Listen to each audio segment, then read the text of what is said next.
Okay, then. Well, I'm going to get started because we have a lot of content, and I know we want to allow plenty of time for questions.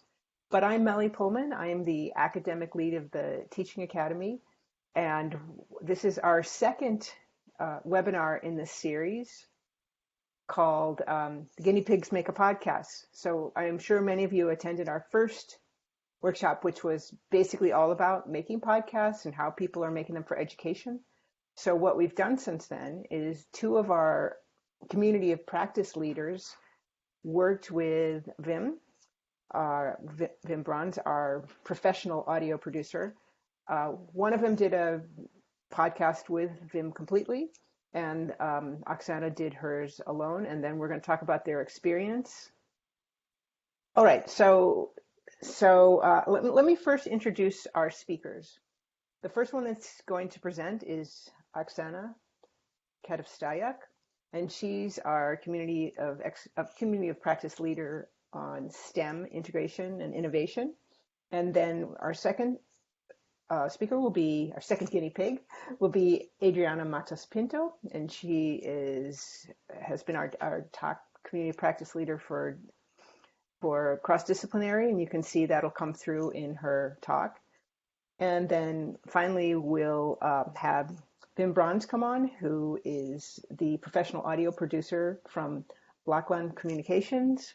And he does podcasts for all sorts of groups, including he works for the university. So he's an expert, audio expert, so he can shed light on a lot of the technical and design aspects of making a podcast, while our two guinea pigs will talk about how they've made podcasts for the classroom.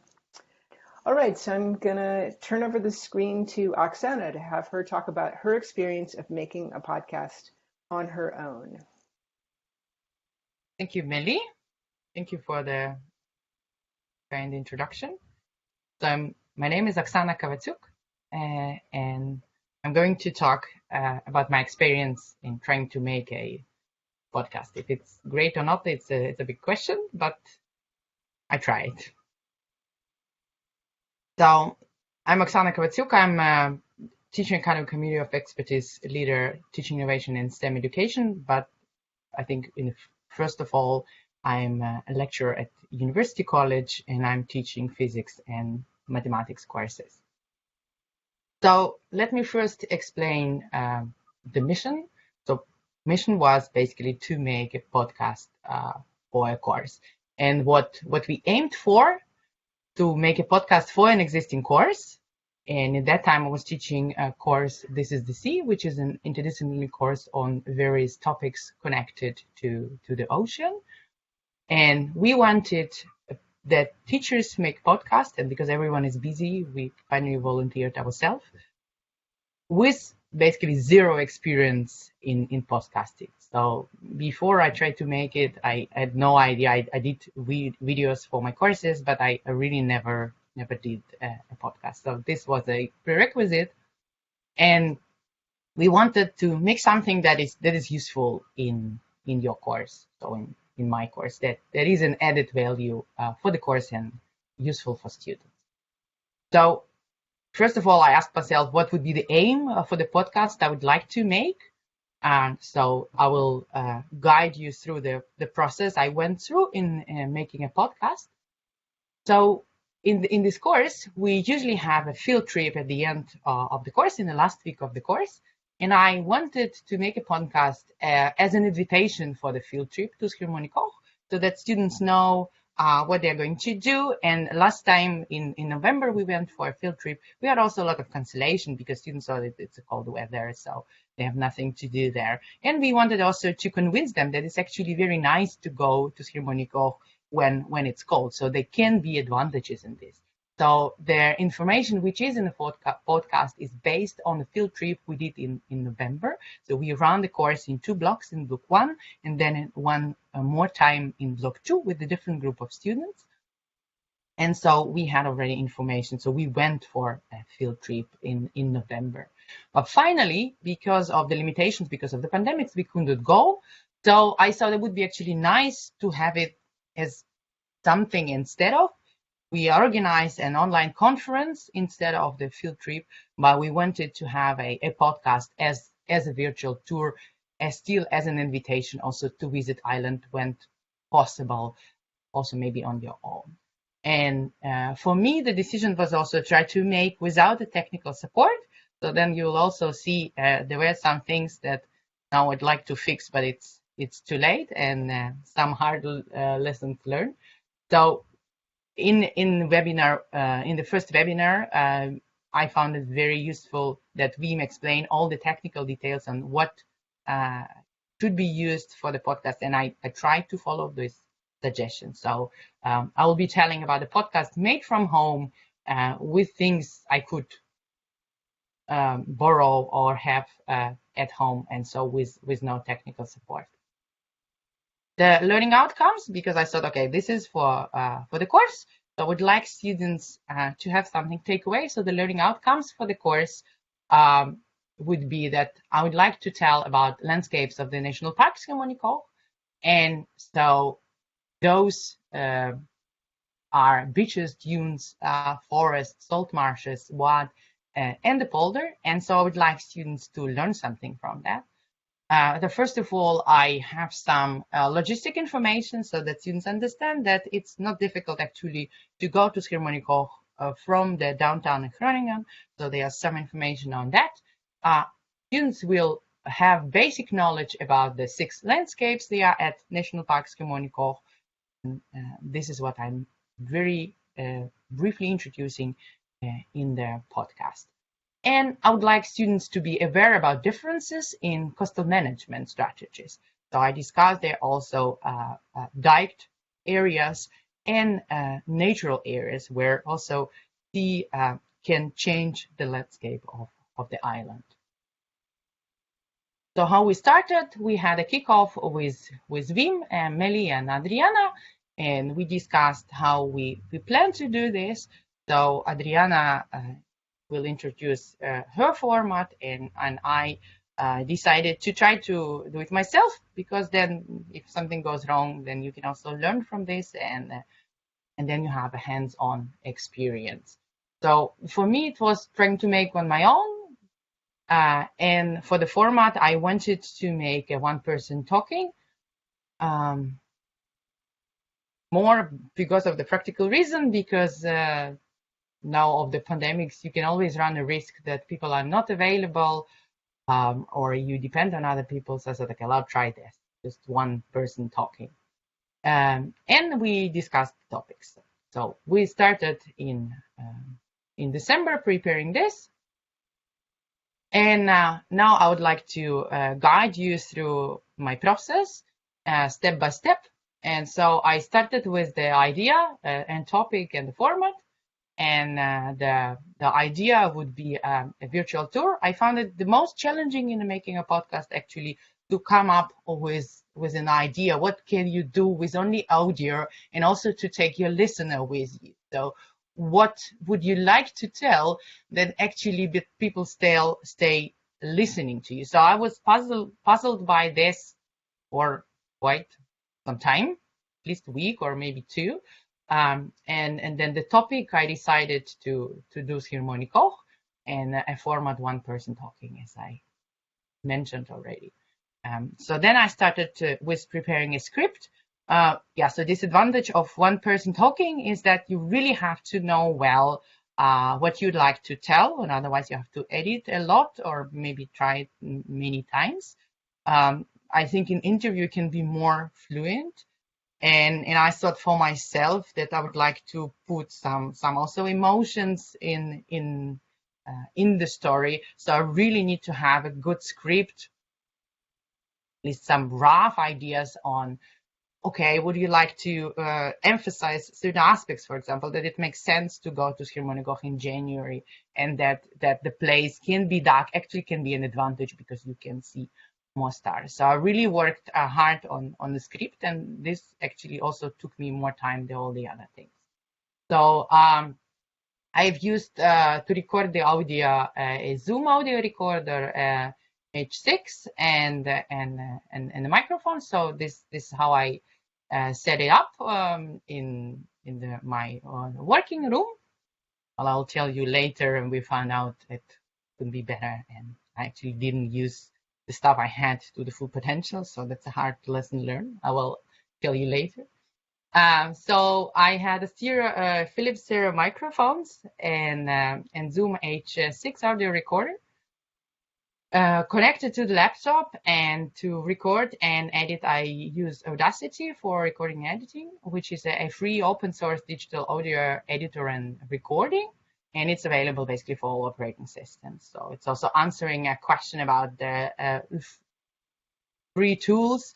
So Audacity is definitely a tool that can be recommended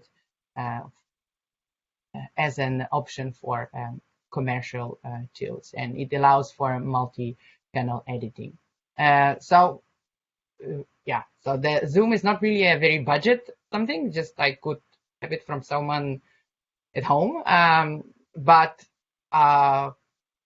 it's also possible to record for your course with headset or a gaming microphone, and again with Audacity, because we had a question is how to do it with the means you have. Also for students, I'll mention later, there are very nice instructions from the Harvard University, how students and so clearly also teachers can use their iPhone, for example, to record the sound. It will not be the radio quality, then you need Win for, but you can make things for your course, for example. So then the next step would be switching for some music and sound effects. So I wanted to have an intro music and some sounds. So for example, think about like sounds of birds, because then I talk about the birds on the VOD, or when I talk about the ferry and the station, I had some sounds of the station. I try to put the sounds in between when I'm talking, just that their voice can be better understandable. This was my intention. So there are clearly sites that where you can get sound, and so the problem is you cannot use any sound you can Google. So it's very important that you go for a royalty-free places, like Pixabay offers not only photographs but also music and sound effects. And freesound.org is a site recommended by BIM, which also has many resources. That weekend I was editing was not available, unfortunately, so I basically used all my sound effects and music from a Pixabay music and sound effects. So, for example, for the intro, I use the C Hunter is Coming, where you can also cut the pieces, for example, or small tunes to put in between. And for editing, I've used Audacity, and it's available to download for different platforms. And there are also plenty of beginners videos, so it is quite easy to learn to edit your audio, and then you can paste and cut the things you need. Probably you need to do more to get finally a better quality product. So I'm still in process of improving my knowledge of how to produce a better final result. And for example, you can plug in their tunes to separate the topic. Or here, for example, I tell in, so first you see the intro music, for example, in channel 1, and then in channel 2, I'm telling that the duck is placed in the Netherlands. So, and then in this way you can edit your audio, and probably I can learn about more things that can improve the quality of my audio. So for example, I also used station sounds and a ferry horn in there in a separate channel. And so here was my, so in the second channel down there, you see is my stereo sound when I'm telling, and in the upper part you see the parts that I've used from the sound effects. So publishing I found actually the most stressful, because I didn't know. I knew nothing about how to publish, and I also didn't want to actually have my name everywhere on Spotify and publish in that way. So I created a separate Gmail, and this is how that became the Zeestem. Because everything with the C was already gone. So this is something that I've created just to publish the podcast without my name clearly associated to it. I mean, one now you know, so then you know. But so I had to create an Enter account. This is what Wim all guided us through. So it was very nice that he explained actually how you can publish that. So you need and this is done just in few steps and very intuitive. You need an account on Enter, and there you upload the audio, and then you can choose on which platforms you'd like to publish. And so Anchor is for Spotify, and then you have it on Anchor and on Spotify. So in this way, I could get it on Spotify, and that people can listen to that. Also on Nestor, so I also tried the first thing I tried was to publish it on Nestor, and you can upload very easily in MP3 to Nestor, just to only for your students to use in the Nestor account. So this is also possible. To summarize, so the lessons learned about their connecting microphones. It turned out it could be better, but too late. So it had to be done quickly, and yeah. So I know now a few more things. So I might consider retaking it because we think it might be still very useful even for Schirmonikov for their touristic services, but we would like it without an extra deep sound on top of that. So we found where it came from afterwards. So I'm still might consider to retake it now. So I'm really disappointed that the quality was not what I was hoping for. I think it's a very exciting experience, and I think I had too many ideas and too little time to do things. And then after I did this one, I said, okay, what can you do as the podcast and other things? It was a question about how is that relates to making a video. I find it myself actually more comfortable than making a video because you can just focus on the sound, and in the video you also I start to follow if I'm making a weird face and if I sit not as I want. So just one aspect in audio, I found it more comfortable actually. We were also asked about the time scale. I think I needed like 1, 2, 3 days to make a script. It depends if you have already your resources available. If you have an interview, maybe you just need to put questions and it might be faster. I don't know. So I can tell about my experience. Recording depends how happy you are with what you record. And maybe then, if, like me, you discover that the sound is not ideal, you have to retake everything.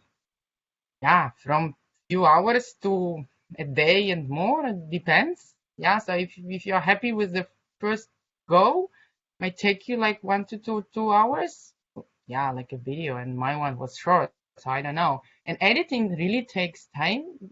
So I think in my case, like 5 hours, but because it's just 15 minutes, right? So I can't imagine if you have an hour podcast, then you need at least a day to really go through and cut off. So Wim suggests cutting off everything, like all breaks or silence places which are not needed. So really going minute by minute through the whole podcast, and this is time consuming. So I think in my case this was 4 days. Now we see that I can improve. So at a few more days I'm improving that, and I think Wim said something like a week you need to create a podcast. We are also thinking about making podcasts as an assignment for our students for example, in UCG projects. So we are really considering this as a very nice option. So now I'd like to address a few very interesting questions that we received. How do we make good podcast content for the lectures on more theoretical STEM topics? Do you have good examples, suggestions for such use cases? So I'm a teacher of physics and mathematics. I think podcasts, so think about podcasts as on audio. So you're not going to talk about formulas. What you can do, you can use the podcast to inspire students to study, for example, with interesting details that will help students to relate to the content, or maybe some stories, some anecdotes. I think it's important to discuss very often the importance of a concept. Sometimes historical background is actually very relevant. And I think this is what we discuss also in physics. It's very important that you connect the topic also to the general map of science, to the general picture, that students get a feeling where this certain effect or concept or a formula, a law, physics law stands in. And for this, podcast can be used very efficiently. And moreover, I saw also people giving, for example, career advice or interview alumnus. So you tell, okay, what you became and why you are excited to do your job, for example. So I looked up some interesting math and physics podcasts. So the one is also called Math and Physics Podcast. It's, two University of Toronto students make them. So those I can recommend very much. So check, for example, episode 90 about history of physics about Galileo and Kepler, or Python and differential equations. I found them very engaging. Another really good one is the Guardian one, which is the Science Weekly podcast. And they had, for example, one about their quantum mechanics, which is with an expert and trying to explain you the importance of the concept. So without going into the formula, but you still have to be good in physics. So it's not, this one is really not only to the general public, but if you know more, you can also understand why it is important. And so they also address that everything is quantized and how the quantum physics is different from the Newtonian mechanics, for example. And for example, another one, just to give one more example, Physics and Astronomy podcast, the Titanium Physicist podcast, for example. So there are possibilities, but clearly you're not going to talk about their equation or how to solve certain things. We had another very good question. Are there studies proving the power of podcasts for educational purposes? So we looked up few, I think the most useful references that you can use. We will publish the slides on the Nester of the Teaching Academy, so you will have an access to these publications and also review articles. And one more thing, there was a comment that someone would like to learn how our students can make their own podcast as a learning task. And here are two links to the Harvard resources. I found them very nice, actually, including, and I looked up them too late. So already when I sent to you my links to listen. So they also really have a good instructions for students, and I think also some then for teachers also, how to make your podcast. So also step-by-step instruction for students. So this is and the power of a podcast as an assignment, for example. I think this is something very interesting for us also as teachers. Because it can be very exciting for students to make something different than just an ordinary assignment, but making podcasts seems nice to me. Yeah, so thank you very much for your attention and for your attending today. Thank you, Oksana. All for me. Yeah, I see a question from Magdalena, which is when you reference how much time it took, does it take 4 full working days or just a few hours per day? So so I think full work, it depends what you do. I think writing a script took me like one full working day, because I had to look up materials from Ecomare and intrinsic information. I was looking for English materials, and there are plenty of Dutch, but slightly less in English. And trying to make it engaging, and then thinking it through, and then changing it next day. So I think script definitely took me one full day, and I did it on a different days, indeed. But if I add together, then I think it's at least one full day of 8 working hours for sure. Maybe more. And editing, I quote also in terms of hours. I can imagine that if you have like a podcast of an hour final result, you will be editing one day for sure, one full working day, I think. And it might be that looking for ideas or discussing with your in my case, okay, so maybe that for a different format, you can be done quicker in terms of ideas, but I think editing is still very time consuming. All right, then we'll pass it on to Adriana. And by the way, I should remind everyone that these podcasts are both available. They're in the link to the invite to this.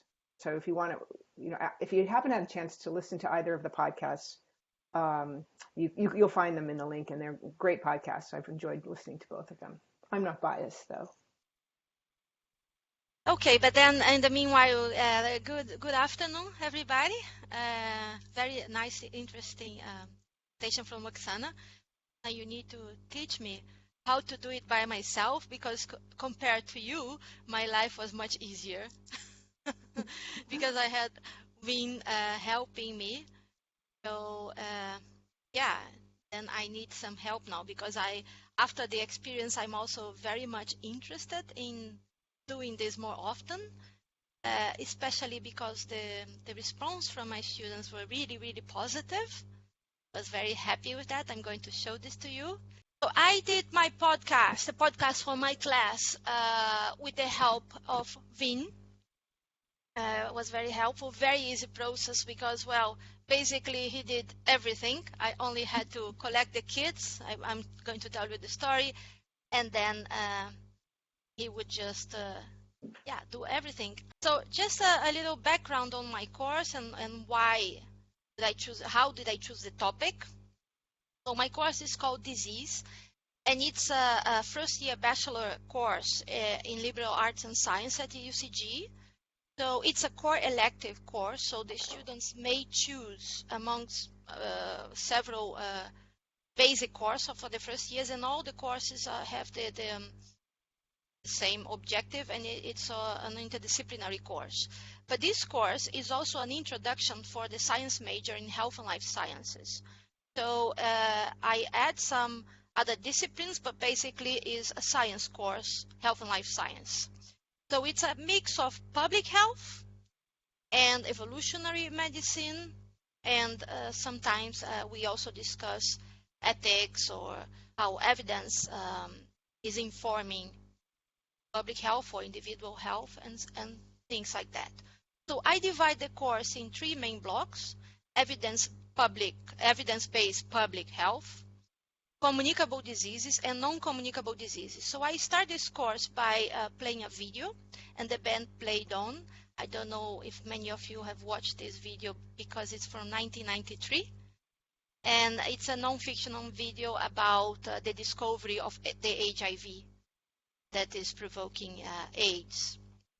So I use this video because, yeah, there are many topics that I have in my course, evidence-based, how the process until you finally check what is the microorganism causing the disease, and I compare this with the COVID situation nowadays. So then the podcast came when I was going from the second to the third block of the course, communicable diseases to non-communicable diseases. And this is when I had the idea to talk about the One Health approach, the soil microbiome, and the interplay between the gut microbiome and the diseases. It could be related to this, correlated to this. And I had this idea because one of the researchers I invited, she gave me a guest lecture for this course 2 years ago. And then I said, wait a minute, that was good. Maybe can be a bit better. And I'm trying to pass the slides, and now it's not working. Okay, now it is. So why did I decide to do this podcast for my course? I just thought it was an additional learning tool. So I think it's good to engage students. So, and it's nowadays, especially the younger generations, also me and Melly, we are from the younger generations together with our students. We like to listen to podcasts. It can give flexibility for students. They told me, yeah, we can go for a walk and listen to the podcast, because I am used to give some podcasts for students, but not my own podcast, or other science podcasts, for example. And I noticed that they enjoy it a lot. And with this opportunity, I could tailor-made the podcast with a guest lecture. So instead of having the guest lecture coming and sometimes talking about a topic that is related to the course, but not very specific, now the whole process could be a bit more controlled. As learning objectives, I was thinking about just to enrich the classes and the reading materials. So the students had some classes about the subject and reading materials to prepare for the listening of the podcast, because they also had to ask questions to us. And to help emphasize the connections between the health of people, animals, and the environment, and the different subjects studied during the course, and to make the teaching and learning process more enjoyable, because there are some research on it. And one of the big advantages of using podcasts is to make students feel the learning process as more enjoyable and engaging. How did I do that? How did I invite the guests? This was also one of the questions that it was sent to us beforehand. I advise you that to search for specialists that would fit the course subject and that would be willing to participate. Maybe this would be something to keep in mind. I was very lucky because, as I told you, Dr. Joanna was already a guest lecturer for me, and she is also my personal friend, so made it easier. We talked a lot about this subject before. And then she said, well, I have a colleague and we are doing some projects together, and she's working more with the antibiotic resistance and also the human part, the human gut microbiome.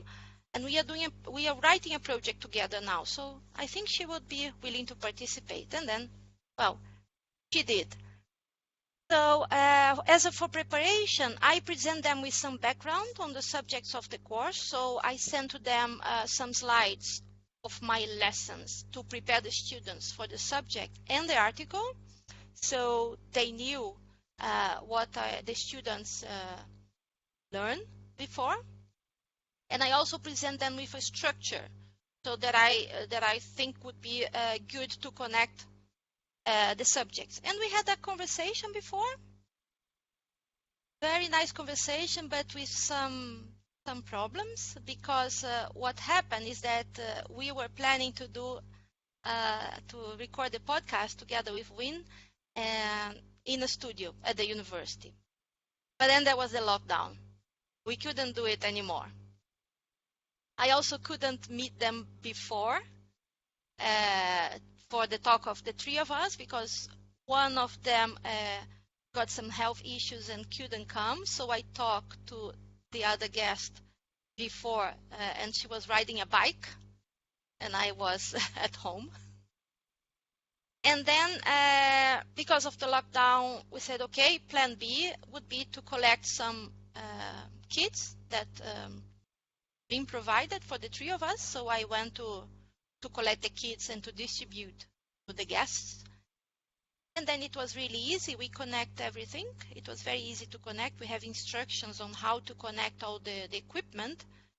And Vin phoned us. It worked like a phone. He would phone us, and we would talk all at the same time. So we did a quick test sometime before, and then we followed the structure of that I prepared beforehand, plus some questions that students sent, because I asked them to send questions about the subject, and we just had a conversation about it. So it was very enjoyable and very easy. And here is the photo of the moment that we were recording the podcast. We all had the same equipment, and the sound was really good.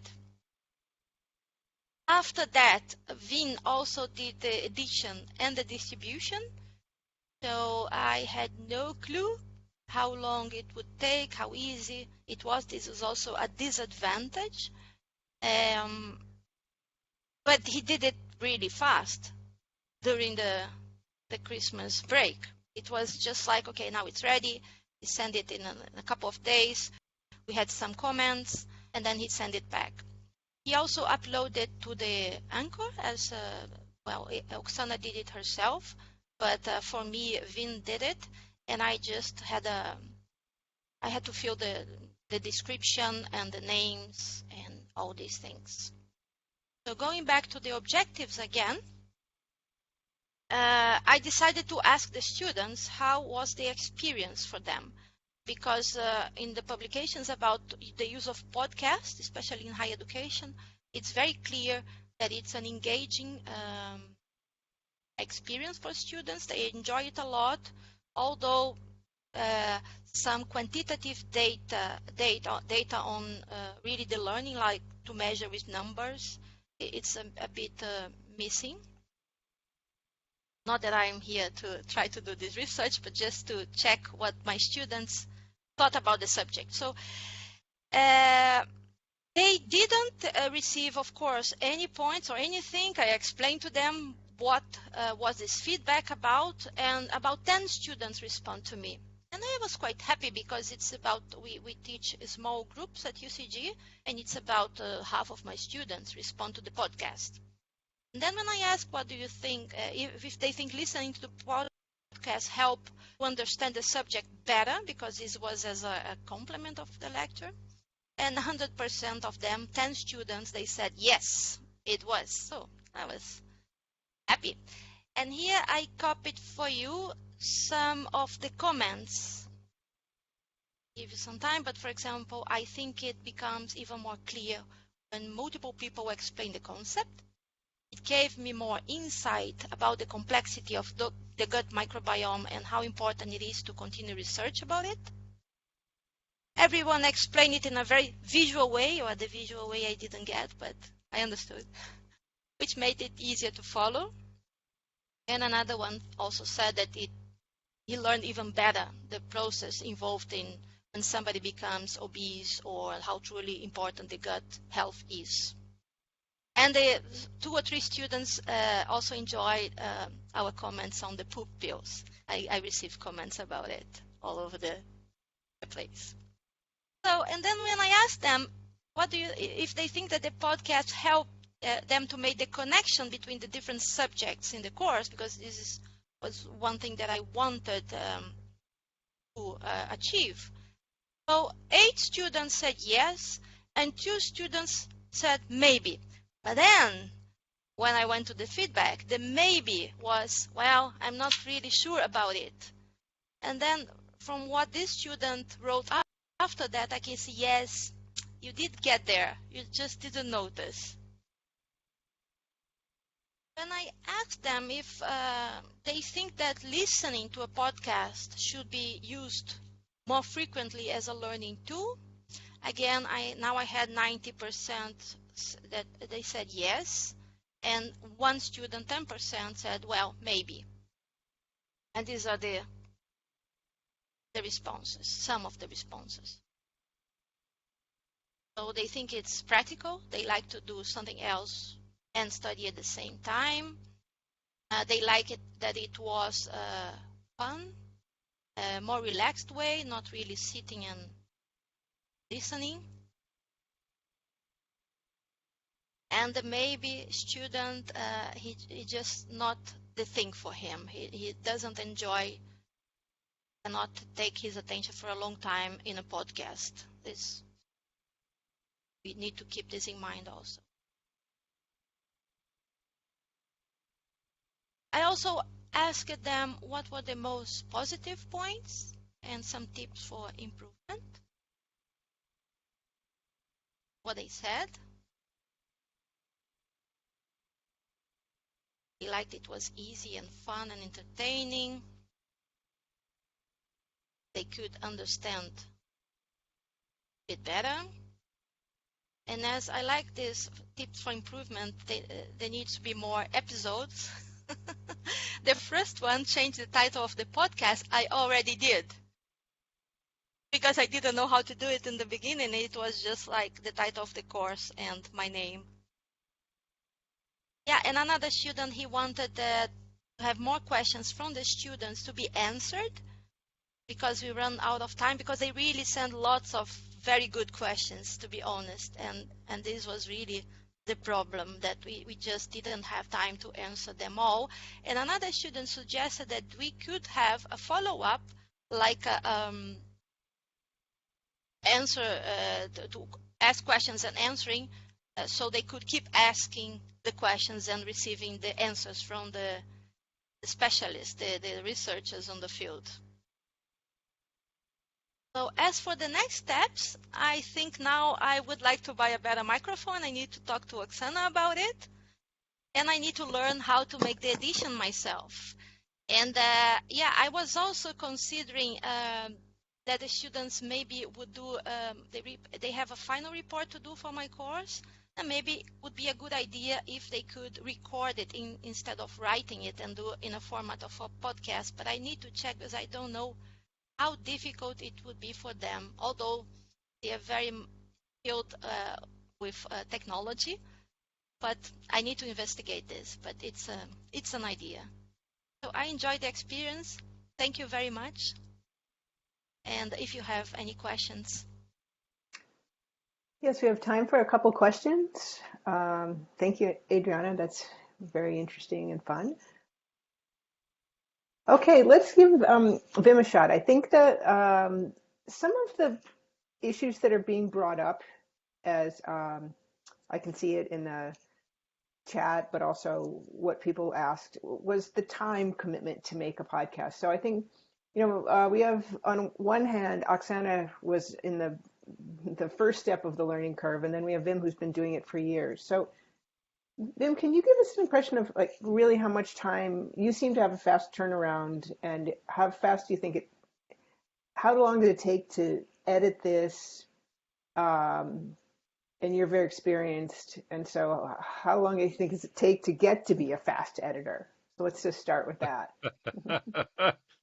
Yeah, well, that depends on how many hours you invest in it, right? So they say 10,000 hours and then you're an expert, but I wouldn't give that as an advice. Now, yeah, well, actually, I think I did it in total maybe 3-4 hours, including bringing it online through Anchor. That's a rather easy process, but you need titles. It's always the details that, yeah, the devil is in the details. You need a title and a description and a picture and so and that's always the case with a new podcast. You need a general description, a setup. First, you need to find some audio for the total vormgeving, the jingle, like a tune. And so, if you choose that once for the first episode, you might use it again and again and again. It saves time, of course. But yeah, well, it was a 3/4 of an hour podcast, I think, Adriana. Yeah, that was it. 40 minutes. 40 minutes. Yeah, but we record, I think, 42 or 43 minutes. Yeah, we didn't even edit out that much. Yeah. Maybe some hesitations or or certainly in the beginning, I invest a lot of time in when you start the podcast and there's a lot of and or hesitations. Maybe well, we have to get started, right? Then I invest time to edit that out because yeah, well, if you start listening to a podcast, you want to get dragged in fast. So that's also an advice not to make the introduction too long. Dive into the subject as quickly as possible. Also in the editing. But well, in the total, I think I did it in 4 hours, including going forth and back with Adriana for the editorial decisions, because she made them, of course, and I edited out what she wanted out. So I think that's about the answer. Maybe I can show. I don't know if I can share a screen. Here's. I have it. Can you see something now? Yeah, we do. This is the actual edit I made, and so you can see. I'll make it smaller. Here's the total. So you see, it's all. I make all on different tracks. Every participant is on a different track. And I mute them at the moment they are not speaking, so you won't have any background noises, or so you clean it up like that. And that, of course, obviously that takes time. It's also an automated process for a part, but it also takes time. But this gives an impression of how I edit in a professional edit the software. While you're doing this, I see some music bits, and I had a question about the music because you use music in different ways. How do you suggest using music? And Oksana added music throughout hers. So what is your feeling about the use of sound effects in general? That's good. You shouldn't overuse it, of course, but it's always a good accent to give the podcast a little break, or of course at the start as a tune. So that's what we did with the Adriana podcast as well.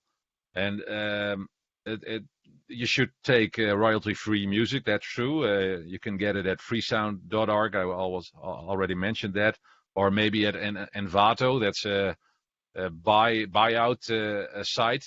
Of course, if you pay for the music, the production value of the music is generally better.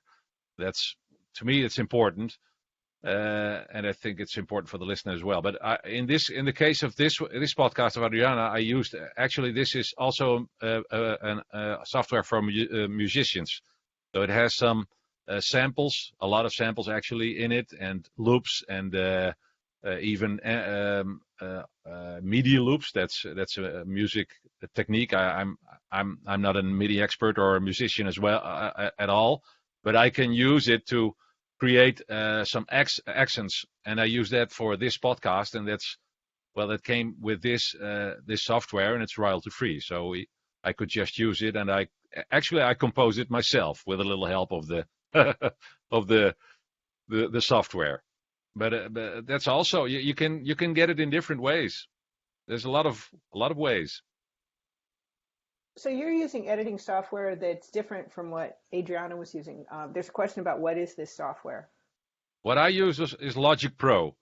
That's a Mac-only software, and the simple version is free, and it's called GarageBand. It's also on Mac, and that also has a lot of samples in it. And it can be used for also podcast editing and for creating musical accents or tunes or whatever.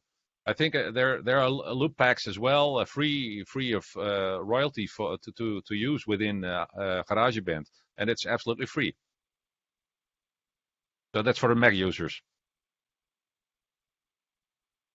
Okay, great. So just to go back to, the editing was done by Vim, but Adriana, how much time do you think you really had to put into it versus like them saying, 3 or 4 hours for him to finish up? How much, because it was an interview, it seemed to take a lot less time than what happened with Oksana. So can you estimate, like, overall how much time it took you? Well, let me see. Most of my time was really to come up with an idea. What am I going to do about the podcast? Once I have this done, I really structure, because I'm teaching the course, so I know what I thought before, what I would like to achieve, how to make the connection. So I really was bullet points, and then maybe this was half an hour to think, and then I talked to the students, and I sent the forms for them to ask questions. So I added it. Let's say 1 hour maximum to get all these documents together, and then I sent to my guests, and we talked before. Let's say it was 1 hour conversation, and then when we talked during the podcast. What takes me more time, but in the future I hope this will not be the case, is that I had to collect the kids and take to the houses of the other two people because of the COVID.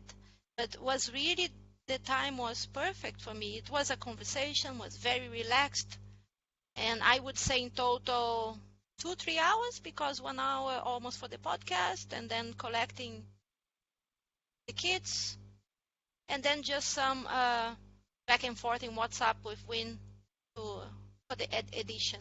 I was also sending to them both, so is there something that you wanted out? And as I said, in the beginning, we were a lot because we are shy. We never did a podcast before, but then it was just, and then it was just like a conversation. So I would say 3-4 hours in total. Yeah, it seems, we can all see the advantages of having Vim in our pocket to support some of these things. So Lennart's asking Vim a question. Do you have any good recommendations for using EQ, specific frequencies to look at, resources to learn more about it, and anything else about getting rid of interference noises such as a hum? Yeah, well, that's kind of technical. It's rather technical, which frequencies to filter out. I don't even know that.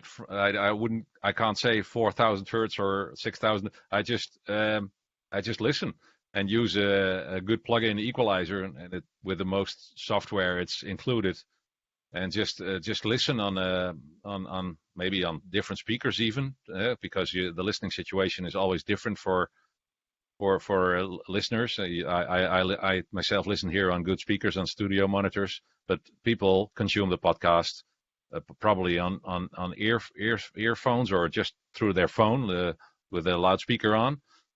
So you need to take care of that as well, or take that into account as well.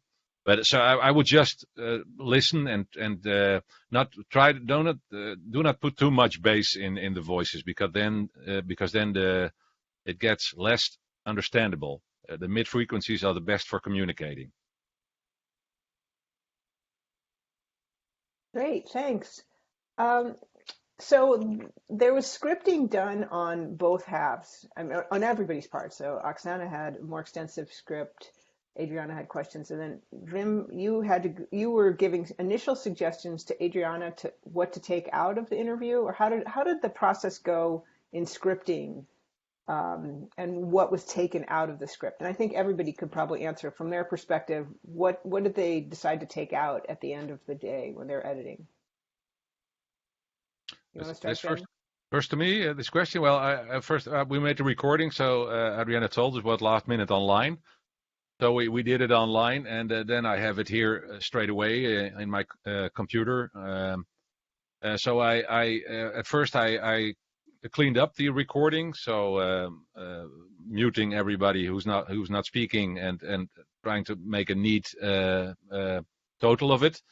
Then I sent that. I put it on SoundCloud. I have a SoundCloud account, so I put it over there on the internet, so everybody who wants to can listen to it online through a closed link or private link, so it's not publicly accessible.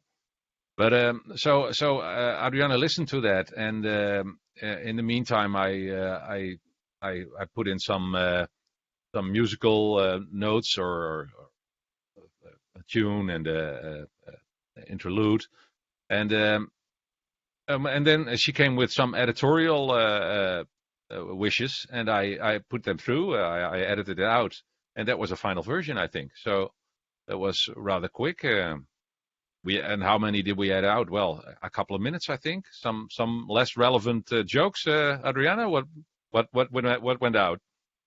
Yeah, it was. I also sent to Marion and Joanna, and I think we just put it out some hesitation, and there was some noise, and then one of us would say, "No, no, no, take it out of the recording, this part," something like that, and then only really these parts. The Your rest was dog, I guess, okay. had to go as well. Me? Your dog. We had Oh we yeah, had yeah, yeah. I was remember. Yeah, that my dog started barking in the middle of the podcast. I remember this, and I thought, okay, the dog is barking. This is not going to be in the recording, so we had to take off all this part because we were all at home. Yes, But you yeah. didn't take out any content of the actual. You liked everything that everybody said. yes. As I told you, it was very natural, like just a conversation. It was just flowing. Okay. What about It was. Oksana? What do you feel? Was there some content that you took out afterwards, or what did you focus on? Yeah, so what I did, I wrote a script, just putting things in, from for example, information from e-commerce sites, and looking how to structure it, and then I read it aloud for myself and trying to see how can I convey the story. And then at this step, I corrected many things and took out some that I thought, okay, this is something you'd read, but probably you will not say, or how can you make a bridge from the previous topic to the next topic. So in this process, I took out something that's not 30%, let's say. But so I made corrections in making it more flowing, because it's one person talking format. Okay, so we had a question. How does podcast fit into blended learning? Who wants to take that? I guess it's Adriana or Oksana. I can say, and Oksana can say something after, well, it fits perfectly, right?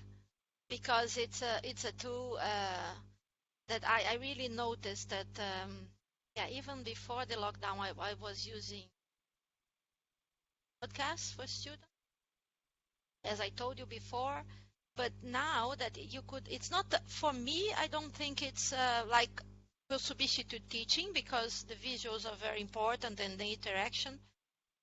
Yeah, really is a complement and more. It's the students can also relate it to it, and they like to listen. They like this technology, and I think it would be just a positive addition to the course, to the education. What do you think, Oksana? Yeah, I think so. What Evelyn mentioned already in the comments in the chat, if that is would be especially useful to motivate students to study, really also the core sources. So this is what Evelyn mentioned in the chat, and providing a context to transfer theory to a real world. And what I also replied, what I really think, I think it's very much the case. So I think with the podcast, you can also give your a bit more personal insight. What we mentioned, that you can be very close to your listener. I think it can be a great addition to a very large courses, like think about 500 students, 700 students.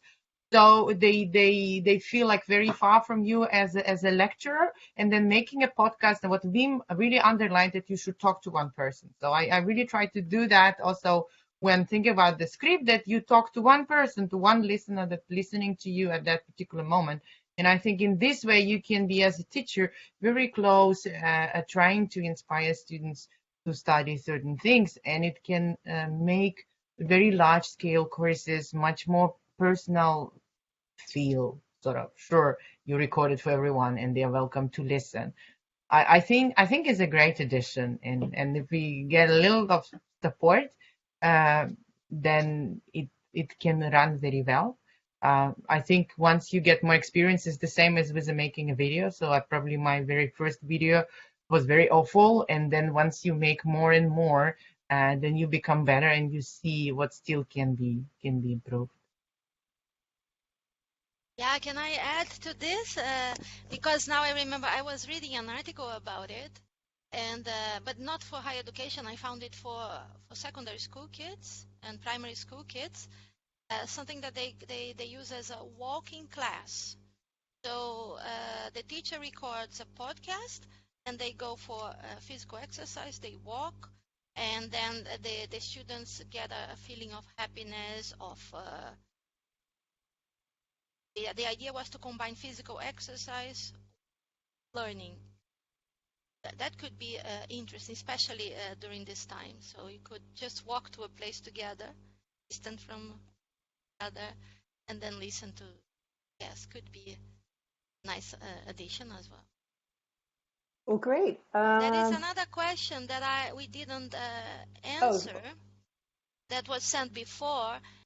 How to supervise students in making podcasts as assignments? I was thinking myself, yeah, when we received this question, I think we just, yeah, as we have the experience now doing ourselves, we can, yeah, try to help them and to check how are they doing. But this is why I put on the, yeah, if Wim, for example, if he would give workshops for students, if he ever did that for students or teachers, workshops in how to make the edition, for example, even a special class for a project or for a course. Oh, have you done that, Vim? Have you done a student-oriented workshop? No, not yet. Actually, well, this is one maybe for partly, but I yeah, well, I didn't teach students how to. So well, it might be a good idea to do that, but it's possible, of course. Maybe you're going to be hired, Wim. Oh, who knows? Yeah, I think that also the two Harvard uh, website links that Oksana put up, we will post the slides to everybody that attended. They will send the slides to you. And you'll see the links that are for student assignments in the references that Oksana has in her slides. There's the academic references and student references. And we might consider making a special workshop on how to make, how students can do this, because we can't expect them to have very fancy technology, but there could be some interesting things that we might want to have as assignments for them that they may enjoy doing this too. Sure. I think we've answered all the questions, and I don't want to keep people longer than, oh, I've got one. Oh, here's Catherine. Okay, what are the estimated costs for making a podcast? I understand that it very much depends on equipment and support, but what range are we talking about? So maybe we can talk about you, Vim. We're talking about supported podcasts. So to do something like Adriana's, if you separated that out, what the cost would be, and then for an example of maybe someone that's just a single speaker, which are usually shorter, right? So do you have an estimate for the cost for either of those scenarios? I mean, if when I arrange something like that, or make an edit, do the technical support, for example. Yeah, I mean, like for example, for if another instructor wants to do exactly what Adriana did, is you support, just like you did here, you support here's the equipment, how to get started. I mean, we'll assume that they watch the video on how to make it, but they're ready to go with their topic. They come to you. Yeah. Sometimes you might have to provide the audio, but then you finish the rest of it. Well, that makes it different, of course, if I provide the audio equipment and do the recording. So because this one was especially more complicated, as I had to send 3 remote sets to all the participants. So that makes a part of the cost, of course. But well, you have to think of for me, it's in the range of from 500 euros or something, like supporting this podcast, doing the recording, doing the editing. And yeah, well, I opened up the account now as well on Anchor, but most of the time for professional business cases, I mostly open up an account on a different provider, because Anchor is really entry. It's okay, but it's an entry tool. But and then you have a more complicated hosting platform that needs to be well edited as well, and given so that all takes time. So, but what if people have done one? If they've already done one with you, and there's already the account and everything, then that reduces the price. Yeah, of course. Yeah, Okay. certainly. So 500 would be like, what for the startup one, and then after that they could be less. I mean, as we know, Gabby, Gabby, our second speaker, that's all. They actually are funded now, but for a long time they all worked on it as a team. So they shared the work. They didn't, because they didn't have any money to pay, but now they're paying. Yeah. Well, yeah. I'm a kind of full service stop. I'm mostly, well, it depends. Now I have it's all kind of. I'm a bit of a solutions guy. I now have a project from Beijing for the Olympic Games for the Dagblad van het Noorden, and they make a daily podcast. Well, that's exciting. So it's more project based, the price. So it depends on what people are doing themselves, or what they. So for example, now for the Dagblad van het Noorden version, I do not make the final edit, because I just provide the technical stuff and then deliver the clean recording over to the final editor, the director there, or the one who decides what will be in it in the end, and he makes the final edit out of my professional audio. So that, of course, that lowers the price for them. But that's also a possibility. Well, great. Well, we've seen the full range of possibilities here. From